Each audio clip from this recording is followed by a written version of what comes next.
কি বলছো আমি ঠিক বুঝতে পারছি না। স্যার আমি চাই শাওন ম্যাডাম আবার পড়াশোনা করে পরীক্ষা দিক।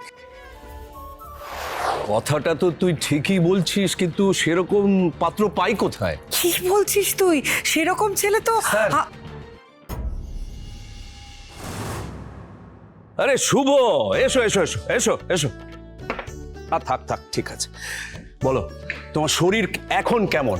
স্যার গা হাত পা একটু ব্যথা আছে, এমনি ঠিক আছে স্যার। শুভ, তুমি এসে গেছো, আমি খুব খুশি হয়েছি। কাউকে কাজের দায়িত্ব দিয়ে না নিশ্চিন্ত হতে পারছিলাম না। এই তো প্রশান্ত সোমনাথের কাছ থেকে এক গাদা ফাইল নিয়ে আমাকে একসাথে দেখার জন্য নিয়ে এসেছিল। আমার মনে হচ্ছিল শুভ যদি থাকতো এই ভুল করতো না। যাক, তুমি এসে গেছো, আমি চিন্তামুক্ত হলাম। একসাথে এত কাজ তোমায় দেখতে হবে না। কোনো অসুবিধে নেই স্যার, এমনিতেও আমাকে সবটাই দেখতে হবে। তবে তবে তবে কি শুভ? ও বুঝেছি, তোমার টাকার প্রয়োজন। হেজিটেট করো না, অ্যাকাউন্টসে আমার নাম করে বলে তুমি টাকা নিয়ে নাও।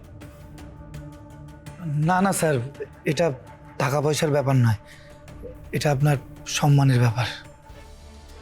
মানে সম্মানের ব্যাপার? স্যার আপনার মনে হতেই পারে যে আমি আমার সীমা অতিক্রম করে কথাগুলো বলছি, আপনার আমার উপর রাগও হতে পারে স্যার, কিন্তু এই কথাগুলো আমার আপনাকে বলা খুবই প্রয়োজন। কি কথা বলো? স্যার আপনি এই রাজ্যের শিক্ষামন্ত্রী, সেই সঙ্গে আপনি একজন নামকরা রাজনীতিবিদ, আর আপনার মেয়ে পরীক্ষায় ফেল করেছে। এটা আপনার পলিটিক্যাল ক্যারিয়ারের জন্য একটা কালো দাগ।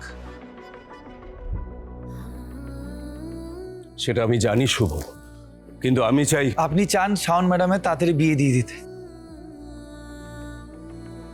আর আপনার সিদ্ধান্ত একদম ঠিক স্যার।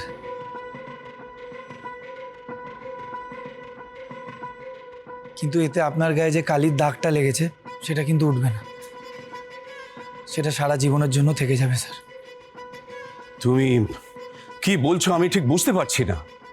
স্যার আমি চাই শাওন ম্যাডাম আবার পড়াশোনা করে পরীক্ষা দিক।